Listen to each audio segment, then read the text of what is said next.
Start Podcast. And welcome back to the Press Start Podcast. I'm your host, Vic, aka Mr. Never Chill, and this is episode number 125. And this week, I do welcome back my co host, Scott, aka Scobie1. Hello, everyone. This man. And on the other side, we do got Roger, aka Lunatic Oblivion. How's it going, sir? Going pretty well. How's your evening going?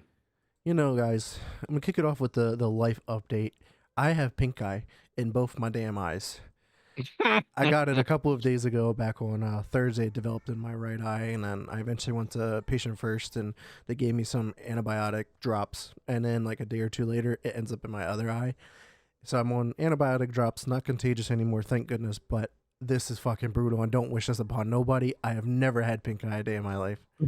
What are you doing putting your eyes in your bare ass farts? Yeah, that's what I'm saying. I was about to say, man, you're supposed to wash your hands when you're done in there. Yeah. What's going on? What's going on? Yeah. Did you wipe and then you like sneezed accidentally and then you just like Fuck. No, yeah. nah.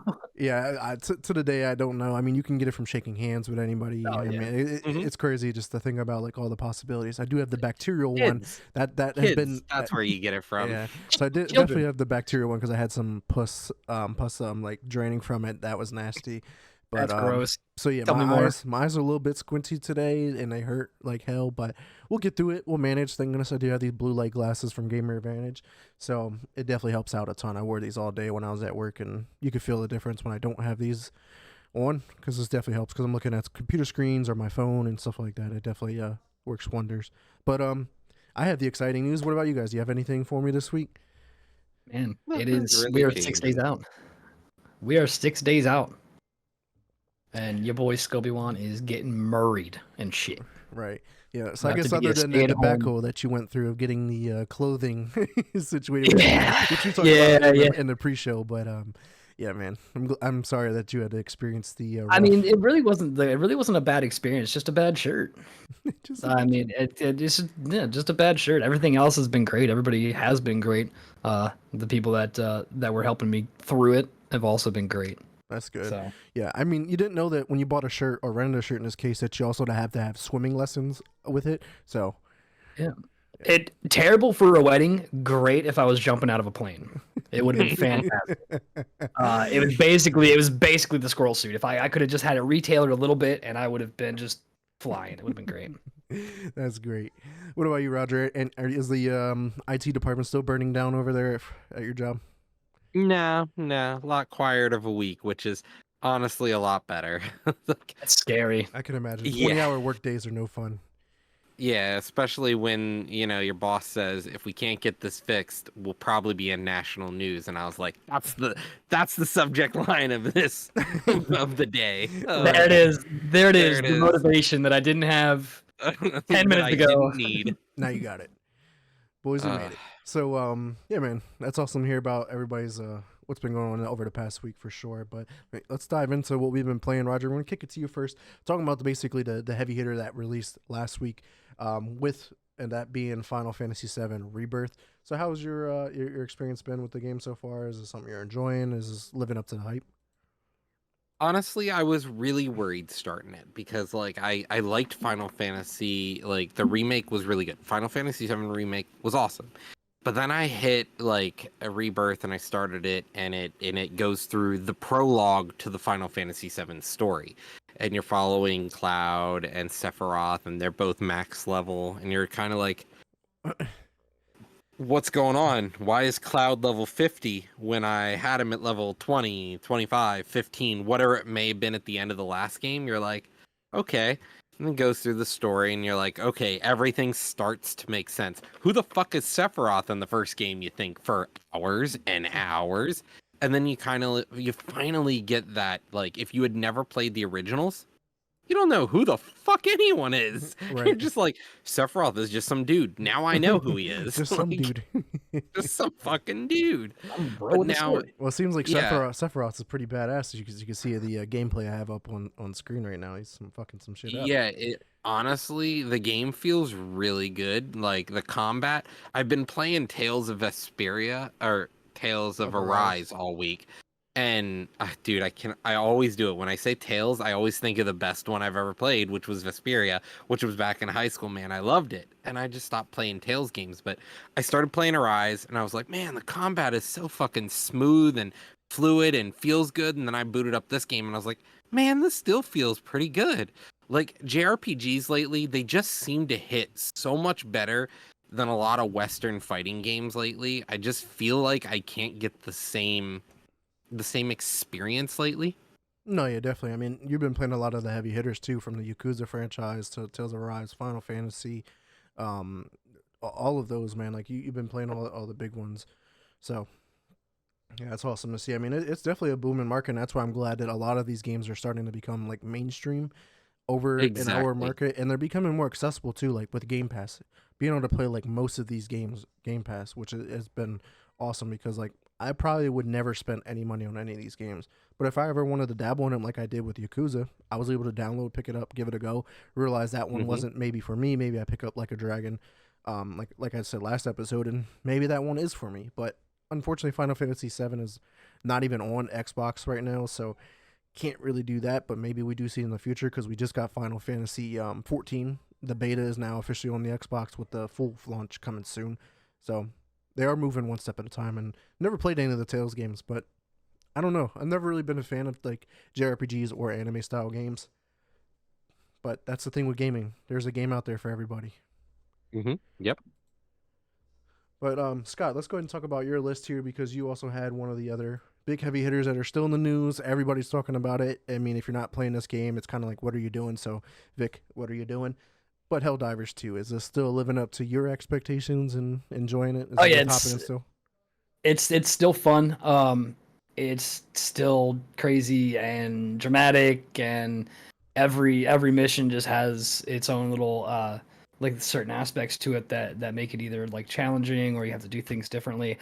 Still fun. But yeah, I'm doing my part for democracy, and I plan to continue to do my part for democracy. Right. And I don't know if you guys saw the news, but they did announce that like one of the positions at the developer is actually the game master, and like they basically like manage the game because like right now I guess like everyone's collectively trying to take over a certain planet, and they're really close from like wiping out the aliens. But at any given moment, the game master can just be like, release this update, and everything just goes to hell, and you're like, fuck. Yeah, this dude just wakes up at like 3:30 in the morning. He's like, "Oh fuck, Scobie," and then just like, "Fuck that guy." Like, fuck him. Yeah, it's Dude. that would be an amazing job. Honestly, that would be so fun. You're collectively breaking the hearts of like hundreds of thousands of people. It just feels so much like an anime I'm watching right now with like Shangri-La Frontier. Like they literally beat a big boss. They were like, and the game devs were like, that was supposed to be the fifth boss. Why are they doing it first? And like nobody else has beaten the boss yet, and they did it, and they're like, fire. So the devs are like, how do we fix this?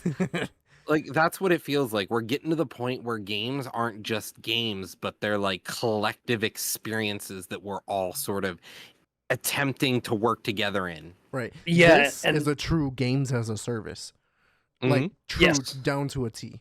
If cheap entry point, like I don't even know if it has cosmetic shop yet. I mean, if it does, I haven't really heard much of it about being it overpriced. yeah, there's cosmetics and shit. Like, but like, but you can only get it, and you only get that by doing like playing the game. right, yeah, it gives you the ability to earn the in-game currency by yeah. doing stuff in the game, which is badass. That shit's dope. Yeah, it's highly preferable, highly preferable. But yeah, like what you were saying, like this is an ultimate like basically like collective like true co-op. Like as a The service. ragdoll, dude. The ragdoll effect. Yeah, I love it. But like you can also see just some of the cool stuff, and like right there, like we're seeing a stratagem getting used, and like when you're in your ship, you can actually see other players' stratagems being used on the planet, like in real time. Oh, that's badass. Yeah, so it's like really cool. So it's definitely very very immersive as like an MMO FPS. I would say. I've been really enjoying the TikTok content that you can see from this game. Like some people are going out of their way to make the recreate the Iron Man scene from the first one when he's like just playing the rockets and he's like shoots and he's just standing there like this with his arms up like, and it just like the wind blows by him after the explosions go off. I was like, that's so badass. Like that was a badass scene in the movie. Absolutely. Or like you see the things like they're decapitating like massive monsters by using a stratagem. Yeah. And like luring the monster, and next thing you know, like the supply stratagem comes through and just decapitates it. Right. And just imagine like, dying by a care package. Yeah. Well, I have. I've done several times. I Call have. of Duty. I've died in this. I literally it says died from and then just impact. Like it's it. At one point, I got landed on by another diver. It's just, but even then, you're just like, this is still outstanding. This is still a fun experience. Yeah, it looks like such a good game, and I just didn't take the time to grab it. And honestly, it looks so good. Yeah, I've been thinking about grabbing it because it was a like we talked about before. It was a day one release on PC, and I'm sure it'll run obviously pretty well on my 3060 I got. It's just like I don't know. Like I struggle with gaming on my PC still for some reason. Don't know why. I feel like I'm missing out on the fidelity of games because my PC does not run as good as my Xbox does. Nowhere near. That's fair, but like I said, after you do some tweaking, maybe grow up a little bit and then work from there, it'll probably. That's what it feels like. Yeah. I'm kidding. No, a lot of people still prefer to do console just because like it works better for them. It doesn't come with all the inherent problems that come with a PC. So yeah, I agree there. To keep up, tweak, fine tune. Yeah, it's actually having to go through. Definitely a lot of work for sure. Download fucking script extenders because you got bugged out in a final boss in fucking Baldur's Gate. Now I'm talking about. I'm totally over it. Yeah, I'm glad to see that's not here on your list of your games played. I mean, your other ones that are Halo multiplayer, Warzone, Modern Warfare 3, and Pokemon Go, like those are mainstays.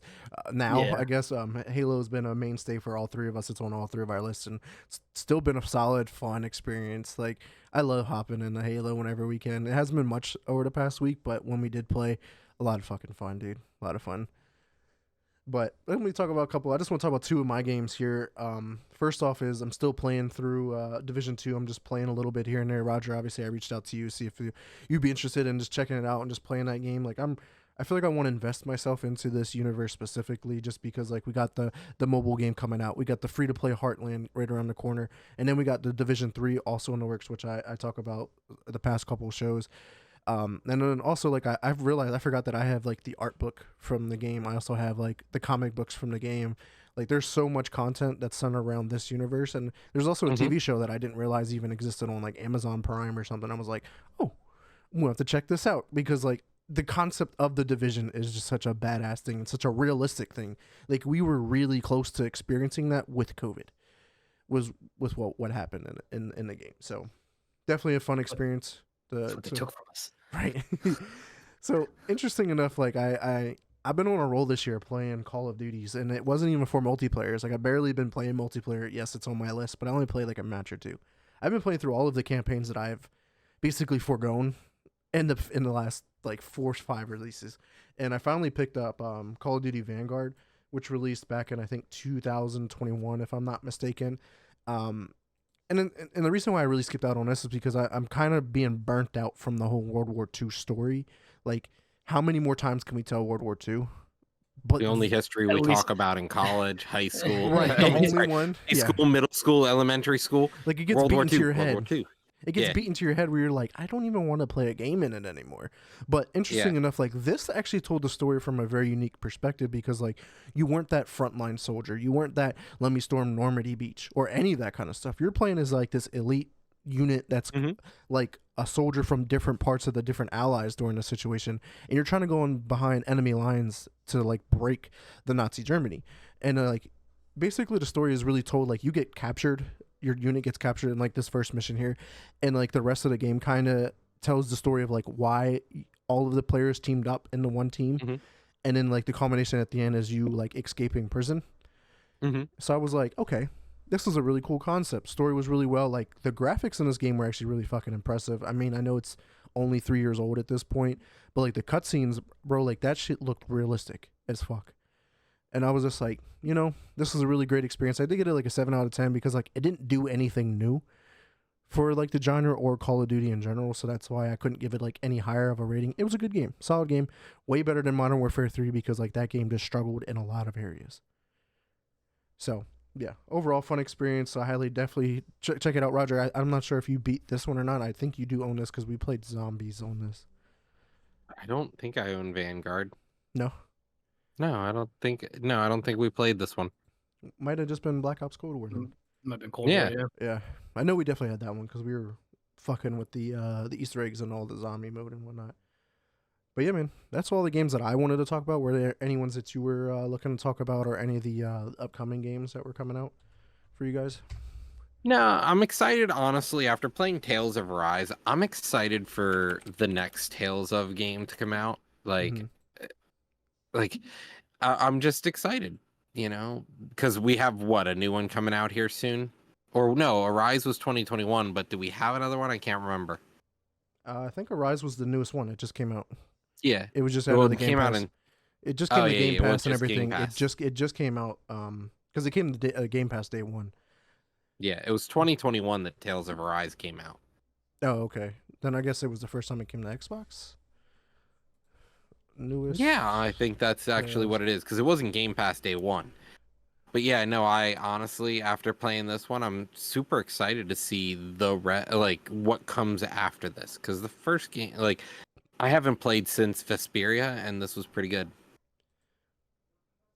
Yeah, I don't know. I swear there was another one coming out. I must have missed it. Yeah, I thought so too, and I'm sitting here going, Tales of, I thought there was another one coming out as well. Yeah, I guess everyone's speculating 2025. We should see the next one according to like their release schedule. But yeah, as for game releases that are coming out this week, they're really just a bunch of smaller games. I guess the only big one, and I know a lot of people over Shoot the Win are super excited for, and maybe even you, Roger, is the WWE 2K24. Does come out on March 8th. So anybody that was I'm not excited, honestly, because I'm not going to play it. If I had a bunch of people to come over and play, maybe for a little bit, but it honestly is just, it's 2K. 2K WWE. Yeah. I'm not a big wrestling fan. Yeah, me neither. They talk about it so much, and I tell them like I can't participate in any of these conversations because I care the least a bit, but I'm not going to ruin anybody else's fun. If you enjoy it. Exactly. But I just don't. I just can't do it. I can't get into it. But all right, guys, let's go ahead and move on to the industry news because boy, do we got some shit to get into today.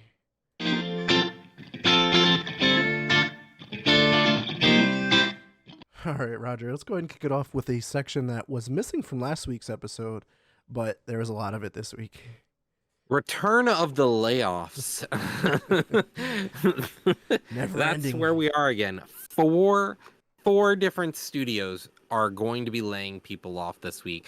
We've got Supermassive Games laid off 90 people. This is actually a lot of their staff. This is 30% of their workforce just got laid off. And then after that, we've got PlayStation laying off 900 people across Insomniac, Naughty Dog, Guerrilla, and much more of their and many more of their studios. They're going to close their London studio, who is behind all of their PSVR titles they're starting to push out, like Blood and Truth and Worlds. Jim Ryan then also visited the London studio 5 days ago to kind of let them know. No, not even. It was kind of like a celebration of his retirement. They even had cookies with his face on it. But they had to close that studio.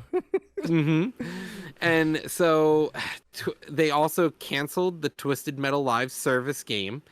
And then Fire Sprite has been shedding talent amidst accusations of toxic culture. So we've got a lot of shit going on at PlayStation, and it kind of sounds like I don't know, Activision Blizzard to me. Yeah, it's like Activision Blizzard Part 2. Yeah, sounds like they're just following suit. They're like, hey, it worked for them. Xbox, the industry's doing it. Let's do it. Yeah, Xbox has been doing good with Activision Blizzard. We got to compete with them, guys. The huge loss being that canceled Twisted Metal game, though. Right. I seem like the show did really well. I think that got renewed for a second season. But it's on a really weird platform. It's like a on live Peacock, service game, dude. That was the how problem. many do we need? We didn't need a live service game. Yeah. So that being said, we're also going to talk about Deck 9, a studio behind Life is Strange True Colors. They laid off 20% of their staff. which is also crazy because like the Life is Strange group seems to always be doing well, but then they're laying off staff all of a sudden. So in addition to them, we have EA. They laid off 670 people. That's 5% of their global staff. And they're canceling Respawn's Star Wars first-person shooter, which was rumored to be a Mandalorian game. They're going to end the 2 mobile games that they're working on, Formula 1 Mobile Racing and MLB Tap Sports. They'll also be moving away from future licensed IPs, so they're trying to divest themselves from some of their IPs that they were working on. And then Star Wars strategy games, Star Wars Jedi 3 and Black Panther and Iron Man are still in production though. So we will still see those games coming. Yeah.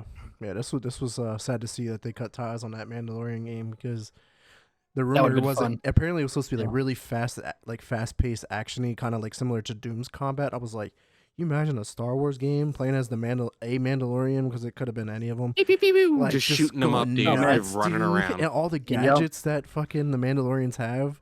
Like, bro, and it was being made by Respawn. Like, what? We're getting some crazy Star Wars game. But I'm gonna pull a Netflix and say we lost this game. It's something we didn't have. We never had it, but we lost it, and they took it from us. I don't know if you remember Star Wars 1313 that we lost as well back in the day. That was when it was supposed to be like that Boba Fett movie or game, and it was set down in like the undercity of Coruscant, like it was the underworld and shit like that. I was like, man, lost out on that great game, and it seems like we lost another one. But good to hear that the Jedi series is still good with the third game still in works. Star Wars strategy game, not really big into those, but awesome to see that it's not going anywhere. All right, guys. Believe it or not, that's all the layoffs, but I hate to say that in such a weird sense because it's been thousands upon thousands. Could have been more. Yeah, it could have been more. At this point, it's like, fuck.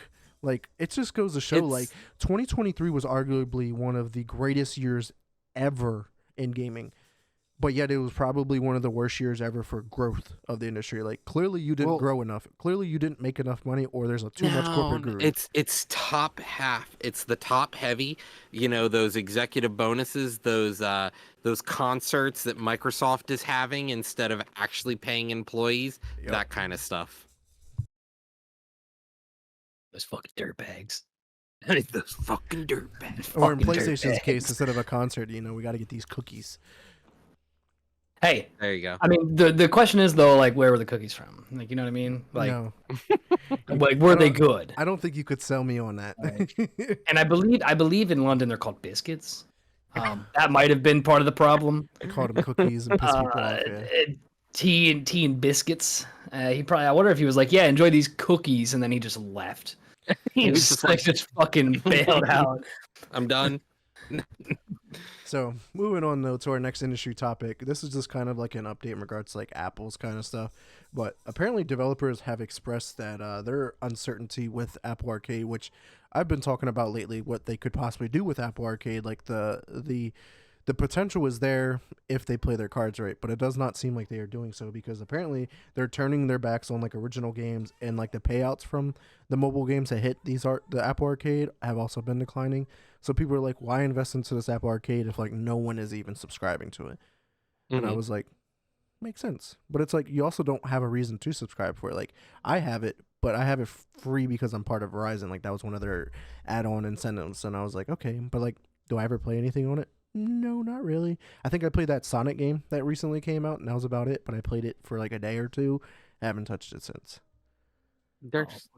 Honestly, there's no reason to play on these services. Like mobile game services, the equivalency of like, you know, Game Pass and stuff on the mobile market, it's just not, it's not useful, like at all. Just let's be honest here. Yeah, I think Game Pass could be super successful on mobile. I mean, you can already kind of play Game Pass games on mobile, which is nice. And it actually gets to a point where like cloud support can't, like, the servers are so far behind. And it comes to find out Digital Foundry was like comparing like the stability of PlayStation Plus cloud service streaming option, which is brand new, to Xboxes, and they were like, PlayStation is actually a little bit better. But actually, come to find out, they did more research. Xbox was lying to us, saying that they were using Series X consoles to run the cloud, and apparently it was switched to Series S consoles. And I was like, voila! Like now we have our answer. Like why did we switch? Why did we lie? And like now you understand why the performance of the cloud isn't there yet. And I wonder if they like sabotaged it on purpose to like make the whole Activision Blizzard like lawsuit like kind of go through a little bit easier. Hypothetical conspiracy going on here. I'm starting a For conspiracy. official reasons, these are jokes. Mm-hmm. Pure speculation for official reasons. But yeah, moving on though to some PlayStation news, Roger. Yeah, so PlayStation in the UK is now up for a $10 billion lawsuit. $10 billion lawsuit. It's allowed to proceed, so that's quite a bit of money. What you think about that? Too rich for my 10 blood. billion. 10 Billion with a B? Fuck. B? Oh shit. Yeah, I'm curious to see how this definitely plays out, but it just PlayStation, man, is just not winning right now in many aspects. I mean, shout out to them for having Helldivers too, being a highlight of them. But it's been a while since we've been seeing PlayStation truly succeed. Yeah, and it's gonna be a rough day when they ultimately just get wiped off the face of the earth, and now we can't play Helldivers anymore. Well, you could just play it on PC. I'm sure you'll be all right. Well, it's a third-party publisher Yeah. too, technically, that Yeah. not owned by PlayStation. So Yeah, Right. we should. Yeah, It's just that's fine. As long as that's safe. just an exclusive. But Scott, PlayStation also is going to court, or Nintendo is, sorry, like PlayStation. Yeah, the lawsuits are flying out of Nintendo.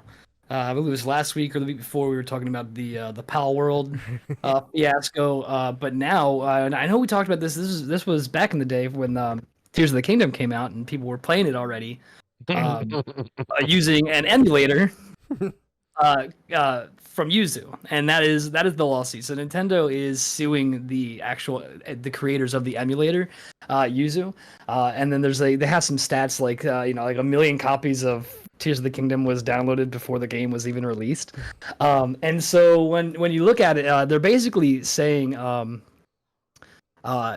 they alleged that Yuzu violates the anti-circumvention and anti-trafficking provisions of the DCMA. And they accused the creators of copyright infringement, and they said that Yuzu is primarily designed to circumvent several layers of Nintendo Switch encryption, of course, so that the users can play the Nintendo games. But they're not just trying to get money; they are just trying to own Yuzu at this point. So it's like Nintendo's not only trying to get the courts to stop. But they want a permanent injunction, but it also wants the domain names, the URLs, it wants the chat rooms, it wants all the social media presence, everything at yuzu.emu.org handed over to Nintendo. And they're even looking to seize and destroy hard drives, and try to basically wipe out the emulator. Yuzu who? You who?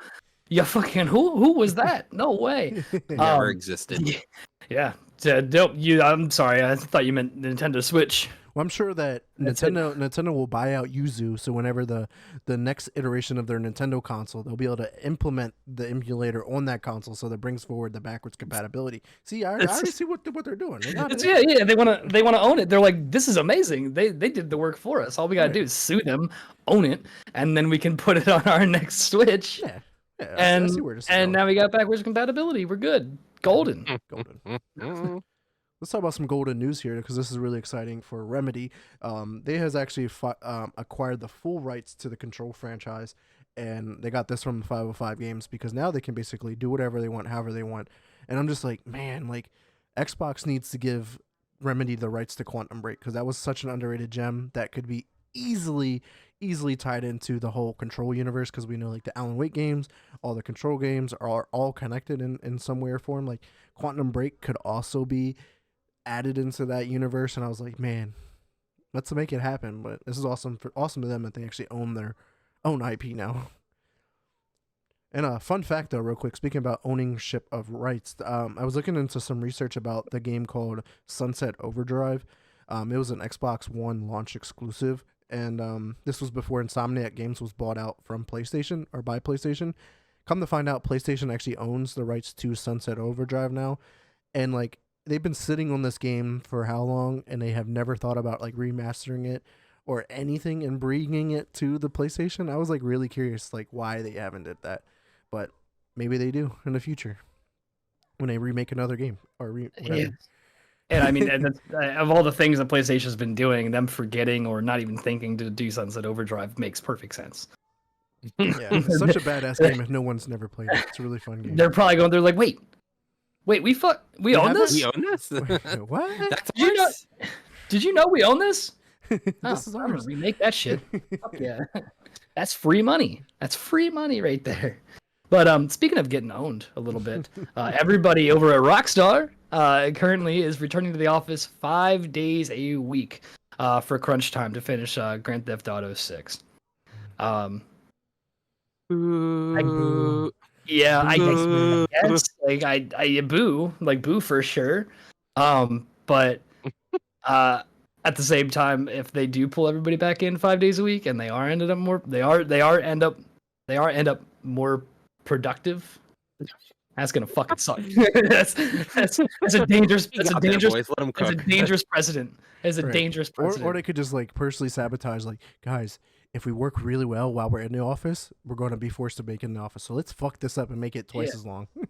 Just do every work from home person a favor and just suck ass for like the next 4 weeks, and then when you go back home, just kill it. Just kill it, please. You can't do this to us. Our future. Once word gets out that you guys were more productive in the office, we're all fucked. Yeah. I don't get it. The banking industry is like, hey, we're making millions bringing people, leaving them at home. Mhm. Millions. And everyone else is like, does the banking system know about money? Yeah, what the fuck? What, you think you hold it long enough, you just know how to make it? Get out of here. So, but like, Roger, I think you were the one that dropped that article into the Discord, and as soon as I saw it, I commented, I was like, "Are they looking to be the next company with layoffs?" Like, to me, that's what like they're trying to get to, is like they're forcing people to go back to work in the office, which clearly costs the company more money. So like they got to make cuts somewhere, and it's not going to come from the top half. It's going to be coming from these workers that are being forced to go in there. So they're the next ones to be laid off after GTA 5 breaks records and becomes the #1 selling game. Rockstar is going to have layoffs after that. 100%. Got to trim the fat, Yeah, exactly. It's all those naysayers when we were working in the Guys, office 12 hours a day. Congratulations. Thank you for your hard work. Without you, this wouldn't be possible. You fired. Here's a cookie. Here's a cookie with Here's a with the cookie. Rockstar with his label face logo on on the it. front. I'm told they're called biscuits in England. Here you go.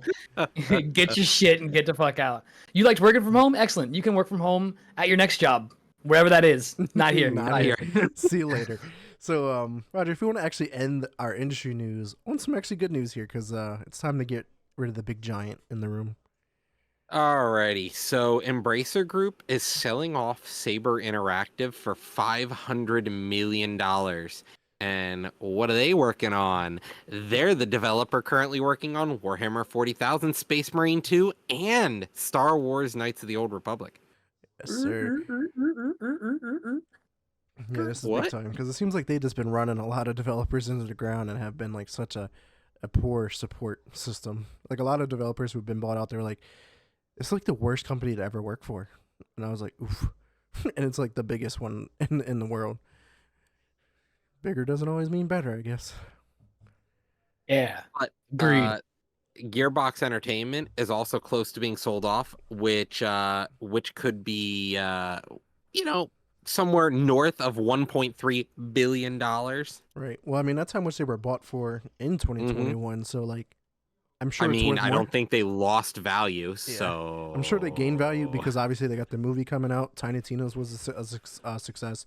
Borderlands 3 was great, and they have Borderlands 4 in development with apparently Tiny Tina's 2 also rumored to be in development already. So a lot going for them. It'll be lit. Who's gonna scoop them up is gonna be the real question, unless they go fully independent. All right, guys. That's all the industry news that we do got for you this week. Let's go ahead and move on to the game industry news, because there is also a lot to dive in here as well.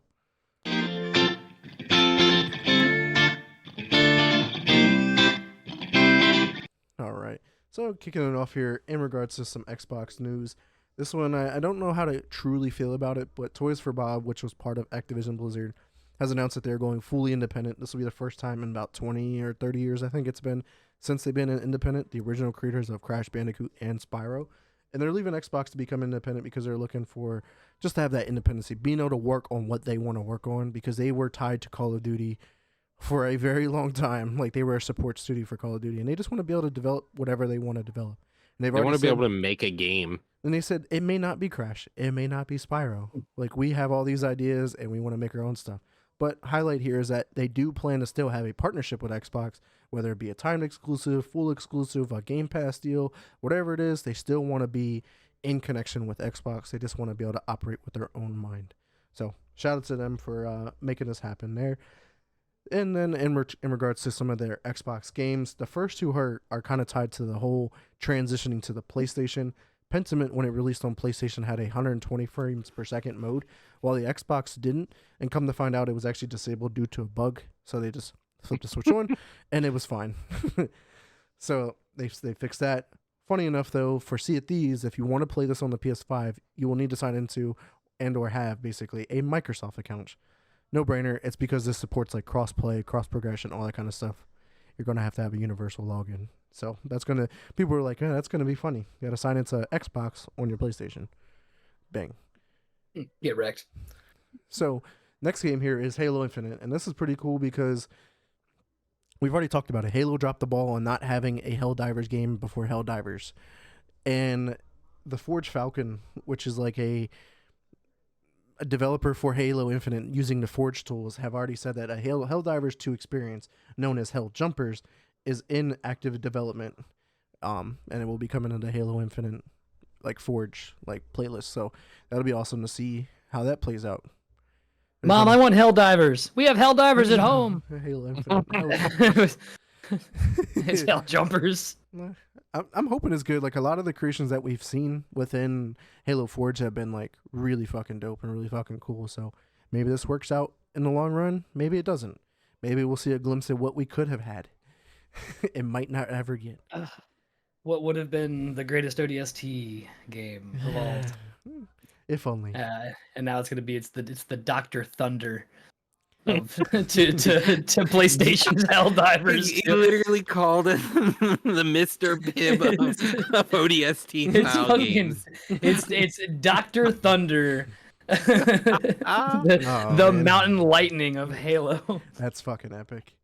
So to end off the Xbox news is just in regards to Call of Duty Warzone Mobile. It's something that we've been following for a while, but it did get its official launch date coming out later this month on March 21st. It will feature the following maps. You'll have Verdansk and Rebirth Island at launch to play for your Warzone experience.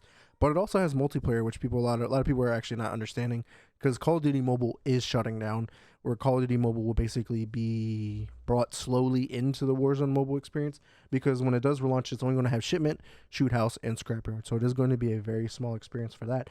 It will have full cross progression with console and PC for both Modern Warfare 3 and Warzone on the console, and it'll be available on iOS and Android. But I did want to highlight this funny thing here. Not so funny. It kind of reminded me of like the whole like maybe let's see, how do we base this off of? Maybe Counter-Strike with the gambling, or Star Wars Battlefront 2 with the gambling. I'm going to bring it up here on screen. This is the video. Apparently this is like a cosmetic within the game that's worth like, if you want all of this, you're going to have to spend like 14,000 COD points. And like every time you hit take a turn, it like spins a wheel and it like randomly picks the item on the screen. But at least you know what you're getting. It's not like it's completely 100% like gambling, but it's like if you really want that legendary gun, you might have to spend a lot of dollars. Those fucking bastards, they did it. Called gambling. Yeah, they did it. They did it. Throw up that gambling addiction number. It's on gambling with extra gambling. But apparently Microsoft got wind that people are not a big fan of this and has since been removed. Shout out to them for moving very quickly before the game is fully launched. Oh my god! But that is, yeah, for once. We'll see how it goes. So that is all of the Xbox news. Let's go ahead and dive into some PlayStation news this week. Sorry, I was muted there. Alrighty, so PlayStation. Last of Us director Neil Druckmann says he doesn't think there's any more big games left in him, and he wants to spend more time with family. Like, this was something that was dropped in a chat between us earlier this week, and it's actually really good to see because like this is the president of Naughty Dog, and he's saying at this point he doesn't think he can make any more video games because like he's been around since Jack and Daxter 2. He's been the writer on both of the Last of Us games. He was a writer on the Nathan Drake from Nathan Drake 2 up, I think. Actually, no. Nathan Drake, the first game, 1, 2, and 3. He was the writer or one of the writers on each of those. It's like he's tired, and a bunch of Xbox fanboys out there are like, you made one game. And I was like, I mean, No, he's given us enough. If one game means 7, okay, that's how math works. And one of them is fucking The Last of Us. Yeah, and it's honestly it's good to see, and like with the way Naughty Dog has just been not doing so hot. Like honestly, they have the TV show, cool, whatever, but like honestly, Sony kind of fucked them, making them do a live service game, and then them backtracking, and what it's no longer coming out, you know. And it was The Last of Us, that the arena shooter for The Last of Us, where it was like 3v3, or I think it was 3v3 content, where you're fighting for survival and trying to steal and make different things in a 3v3 arena format. And like Naughty Dog has had, they're one of PlayStation's flagships, and they haven't been that for years. And I think this is a good change. Hopefully with Neil Druckmann retiring, we might get some new blood at Naughty Dog. Yeah, very well so, man. Like, it definitely sucks to see that Naughty Dog's been like tied down for such a long time with making remasters and remakes. Like, we barely get any brand new IPs out of them, and that just comes down to corporate greed. And they're like, more Last of Us, more Last of Us. Like, the game just came out like 3-4 years ago. What are we remastering? What are we remaking? Like, the game is going to run just fine. There's a lot of games from the Xbox 360 that run on the Xbox Series X with the FPS boost and the HDR upscaling that look like it was made last year. Like, it doesn't need to be remastered, bro. And like the fact that we had The Last of Us 2 remastered is just like, dude, it came out so recently. Why? And like, when's the last thing they actually did like that was awesome? I mean, other than the original release of The Last of Us 1 and 2, that was the last like full. That was game about that it. they did. Yeah, like it just we've got nothing out of them, and honestly, I'm excited to see what happens if we get some new talent there. Mm-hmm. Maybe something will change. We shall see. Hopefully, it does. Next up, we have the services for PlayStation. PS Plus monthly games for March. So we've got Formula 1 23, we've got Sifu, Hello Neighbors 2, and Destiny 2, the Witch Queen DLC are all of them are coming to the PS Plus monthly games. So you're actually getting 4 games this month instead of 3. Yeah, I guess 3.5 since the one is just DLC. But I mean, now you can at least play the current content. Yeah, I kind of miss when like Bungie was not owned by PlayStation, because like, I mean, I'm a huge fan of Xbox, but like when Bungie was not owned by PlayStation, Destiny and all of its DLCs were on Game Pass for free. Mm-hmm.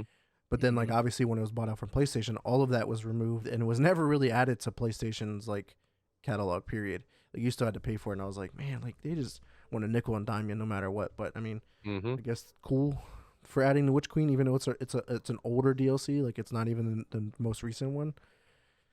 It's something, I guess. I guess it's a crumb. I mean, shout out for Isn't them it adding a Sufu. That's great. I mean, I just bought the steelbook back there on the shelf the other day, so it's a game I want to check out, and it was like one of the best like indie games. So more people get to check this out for free.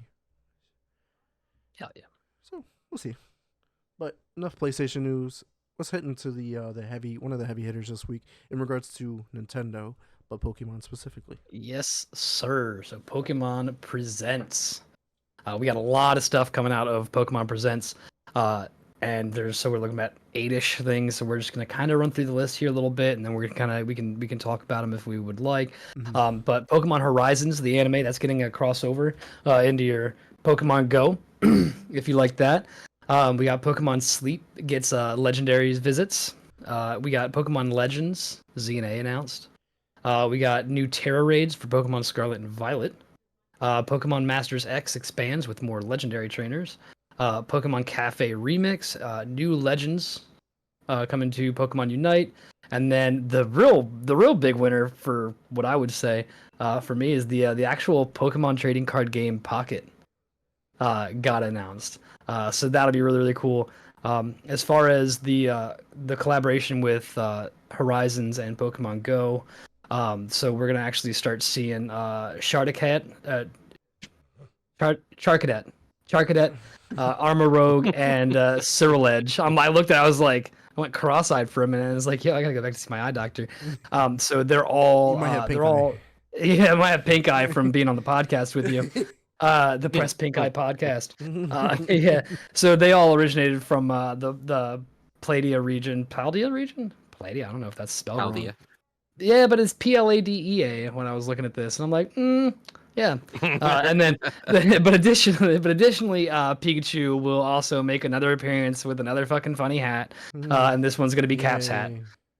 So that'll be the new costume Pokemon that you'll never be able to trade or evolve. Love that. I'm tired of pretending we don't love these fucking hats. Let's go, boys. More It's hats. fair. It's fair. It's fair. The top hat Pikachu. I fucking loved it. But yeah, so we're also getting a new Pokemon Legends game out next year. That's the ZA. It's going to be set entirely in Luminois City. That's Luminois. rumored at this point. Rumored. Yeah, I got the trailer up here on yeah. screen. For anybody who has not checked this trailer out. Roger, I know you've been playing all of the Pokemons lately. Like, is this where Pokemon redeems itself, or did you play Legends of Arceus? Because apparently this is supposed to be like play Arceus. This is like a sequel to it, apparently, of some sorts. It's a spiritual successor, I think, is what they're going for, maybe. So the idea is this is going to be it's the next iteration in the series, kind of thing. Yeah. Arguably, Arceus was the best game to come out in the last 2 years. Honestly, it really was, and it defined what we could honestly get out of a Pokemon game, and then How about we give shout out to Let's Go Pikachu and Let's Go Eevee? Like, it set the groundwork for Legends of Arceus and whatnot, but it did it with the classic games. Like, that's why I really enjoyed that experience. I feel like that's such an underrated game. Like, people are just like, yeah, it came out. It is what it is. Honestly, it to me, it feels like we saw Pal World and Nintendo was like, hold my beer. I think we can do this, boys. Let's sue them and then do it worse. Yes. Can we just understand what the game is actually called? Pokemon Legends Z through A, Z-A, ZA. Like, I didn't hear them say what it's actually called. And why is it called? I'm gonna call it Zia. It's gonna be about the computer legendary Zygarde. Zygarde or whatever. Is it Zygarde? I've always called it Zygarde. I've never heard it Zygarde. I've never heard it said. Smelly feet. I don't know. Smelly feet. I've only ever seen it written.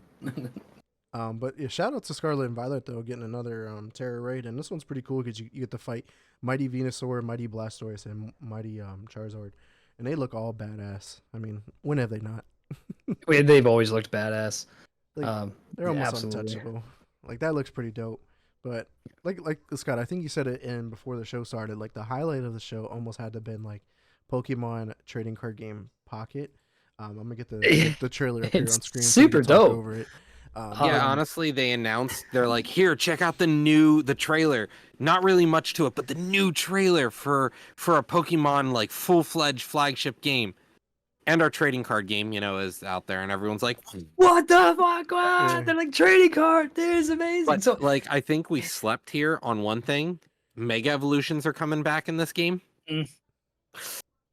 Oh yeah, you're talking about from ZA, pretty hyped, ZA or ZA. Pretty hyped. Zuza. Pokemon Legends Zuza. Yeah. But I think we do have some questions though in regards to the TCG game that Pocket that's coming out, because like, what are they going to sunset the other one, or like, are they going to continue? Is it going to run side by side? I asked in the pre-show, like, what about those digital codes that come with like your actual physical packs of cards? Like, does it work for both? Does it work for one? Like, how does it really work?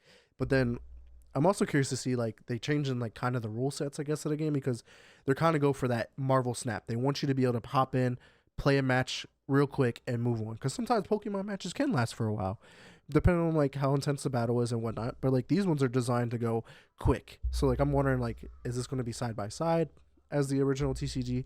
That is apparently only works on iPad. Doesn't I don't think it's on the iPhone yet, which is really weird. But I think it'll be in the same, like, kind of the same realm where like we have Duel Links and Master Duel Mm-hmm. for Yu-Gi-Oh. Could kind of be the same. That's honestly a really good similar like just a really good way to look at it. I forgot all about that. That there's two separate Yu-Gi-Oh games. Yep. yeah, And maybe this will just really kind of bring people into this specific one. Maybe they'll work with collaboration later on. But that's how I basically looked at it, comparing the card game that's there and the one we're getting. Because Duel Links and Master Duel vastly different. Master Duel is directly like it's the card game, like 100%. Yeah, Duel Links is like you got half of your fucking life total you normally get, things like that. Yeah. So I could see this being kind of in the same realm as that, but still very, very pumped. I remember being in Pokemon League in Toys R Us, which anybody born after like 1999 has no idea what that sentence means. What do you mean? They're back. They're in Macy's. What's a Toys R Us? What's that? Huh? Yeah, in the employee break room, 8 a.m. Saturdays, it was Pokemon League, and we'd go play our trading cards. And I'm kind of excited for this. I'm definitely going to be hopping on here. I'm really curious to see the microtransactions in this. Like, that's going to be the biggest thing. Like, how expensive are these things going to be? Because like you get 2 free packs a day. That's cool. But you know, there's going to be a lot of people who are like, I need more packs. Like 2 is not enough. Well, then break out your other card, Visa. Hard. Get your ass some more. I'm really hoping that the microtransactions don't kill this game. Yeah. I'm very big into, like, if you play the game long enough, you play enough things, and you get more packs, you unlock packs, cool, right. Something like that. Like maybe like a challenge system, like how Call of Duty is. Like if you get 100 kills with this gun, you get this emblem or whatever. You know, like how if you get if you get like 50 headshots with Charmander, like you unlock 3 packs. Like we talking about something like that. Pokemon World. But yeah, I'm excited. I can't wait to see how this is gonna play, and this for sure will immediately take the title from me as proper pooper. I agree, because obviously you guys know, like, I hop into Marvel Snap from time to time. Like if they're making basically a really quick Pokemon trading card game, I'm all for it. Like I still already collect the physical cards, but now if I'm gonna have like a reason to buy the packs because I'm getting them the digital things for in the game, and like it could just, it's a no brainer for me. It's just gonna make me want to play it more. I've been dying to get Pokemon a go, but we'll see. I'm really hoping they follow the same thing that Magic has done, because I love if I'm getting like whether it be starter kits or boosters or anything like that, that I get that little code just to like be able to play with that same deck. I really hope that's kind of the route they go. Yeah, definitely agree. But moving on to things that aren't really that great. Have you ever made a game so bad that people have started playing? It drove up the playership for another game. So Ubisoft here, of course. What are we talking about? Skull and Bones.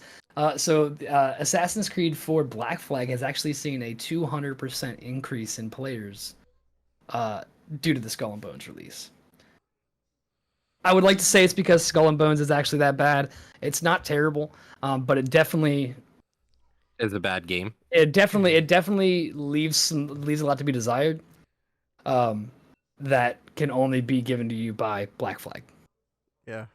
I mean, Black Flag allows you to get off the boat and actually get into combat and traversal and parkour, Punch a and guy in the face. while you can also go to shops like Skull and Bones. Like Skull and Bones basically took Black Flag and like removed like half the game and were like, here's the So new game. wait, you're saying this game is just like a worse version of something Microsoft made here? More or Huh? less. Oh yeah, by far. Yeah, Oh. we know Sea of Thieves is by far like the GOAT when it comes to like pirate games. Like I don't think there's another game that ever it comes just close. and honestly, Skull and Bones is that game that should have been canceled 7 years ago. But here we are. Yeah. At that point, they had to make it. Yeah. There was nothing else they could do. That game needed to be made for the time and money that was put into it. Even if it netted them $50, it's $50 more than it wouldn't have netted them, I guess. Yeah. Yep, that's $50 more than they would have had if they didn't put it out. Yes. Right. But Roger, let's talk about the game that you obviously been playing this week. But they had a little bit of an oopsie. Oopsie. Oh, I'm underselling it here. That's a weird way to describe a flop of printing proportions. Square Enix decided that in the Japanese release of Final Fantasy VII this week that they were going to put data on the game disc and game on the data disc, so that when you put in the disc you thought you needed to install the game, you actually tried to play the game and the console was like, hey, this is not a readable disc, and then you would literally watch your head explode. Can you just imagine just opening your shit up, getting ready, and you're going and you go to play that shit and it just says not readable? Oh man. Been there, and the game works fine, but for the first 30 seconds, the console's just like, sorry, this game's unreadable, and I was like, I just spent $70. And the thing is, like, I can imagine it on the Xbox end because, like, when you try to play a game that you don't own, right? It says it'll pop up saying, "Do you own this game?" I'm sure that, like, if that happened on the Xbox, that's exactly what it popped up. I'm like, what do you mean? I own this game? I put the disc. I just put it in. Yeah, like I would have fucking lost it. Oh shit! Oh man. God. Oh man. Oh, it's too funny though. It's too funny. You love little fuck ups like that. It's fucking great, It's hilarious. Honestly. So there was also another big showcase this week as well. I actually completely forgot it was coming up. And scale big. It's not Xbox, PlayStation big, but there's some pretty solid IPs that are coming out from this publisher here. What's going on, Roger? Yeah, so Nacon is going to have their Connect 2024, where they're going to showcase a bunch of their games coming out here, which is, we've got Greedfall 2, The Dying World, Endurance Motorsports Series, Raven's Watch, Welcome to Paradise, A World of Sports Games, Crown Wars, Dragonkin, Life, Test Drive Unlimited, and Terminator Survivors. Oh yeah. Quite a few things going on there. Yeah. A decent list. I don't know if I am per se really excited for any of these games. I never played Greedfall, the first one. Didn't really hear much about it, like positive things.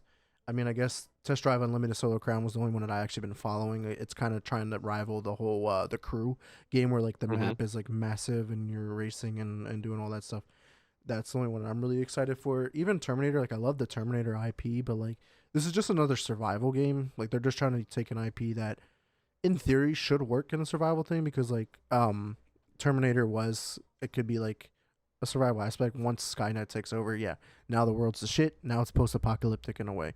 So like the concept is there. Now it's whether it is executed well. What about you guys? Are either one of you guys excited for any of these games here? Dragonkin, Okay. probably. It's Dragonkin the Banished, and like I started looking at that earlier. So that's like the online co-op. Mm-hmm. It's basically like a hack and slash. It looks fun.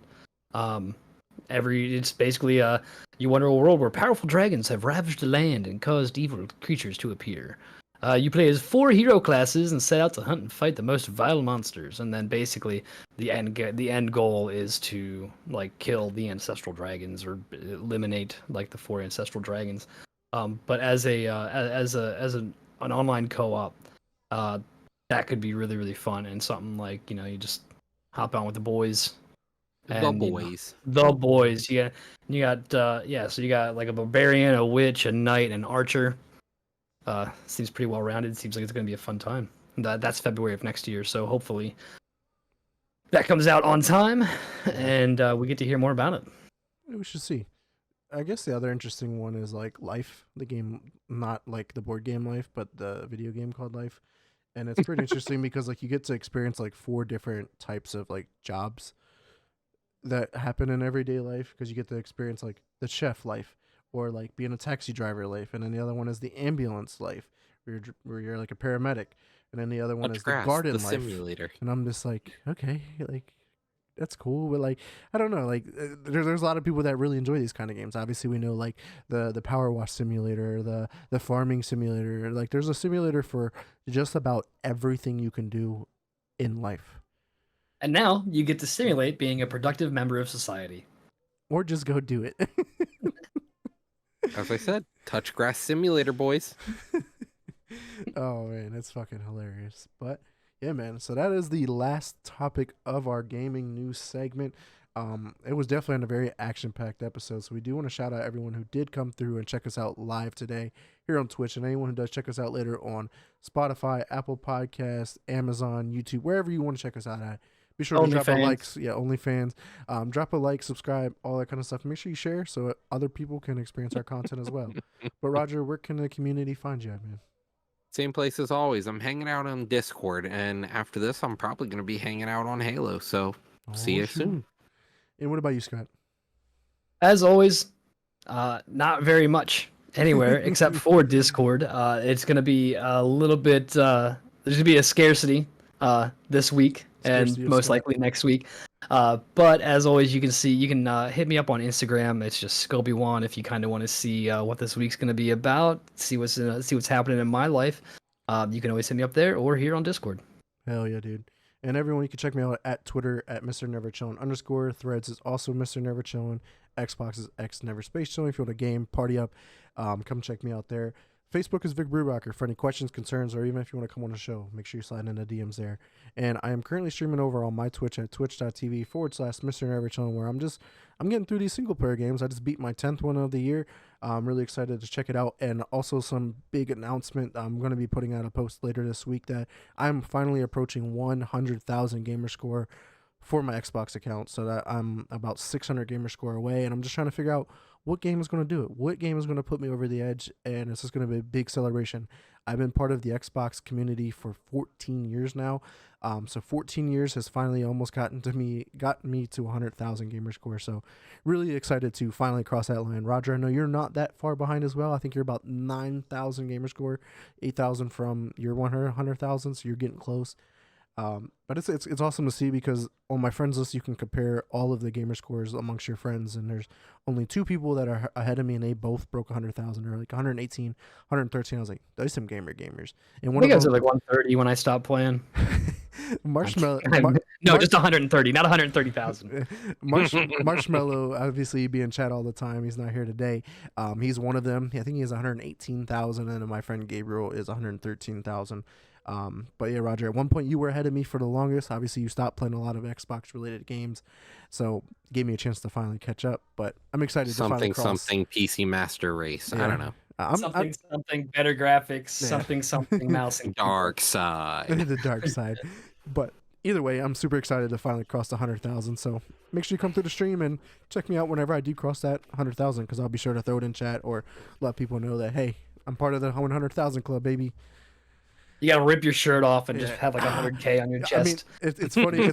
It's funny because obviously, like, one of my channel redeem points is like if you redeem like 50,000, it's like a shirtless stream that I know Marshmallow has been trying to save up for. So desperately. So when I pass 100,000, maybe I just do it for him. Like, here I am, baby. Let's go. But nonetheless, get immediately banned for Twitch violations. Right, immediately. No nudity. Click.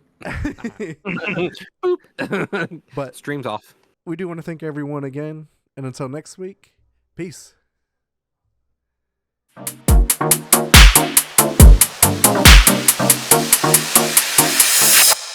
Press Start Podcast.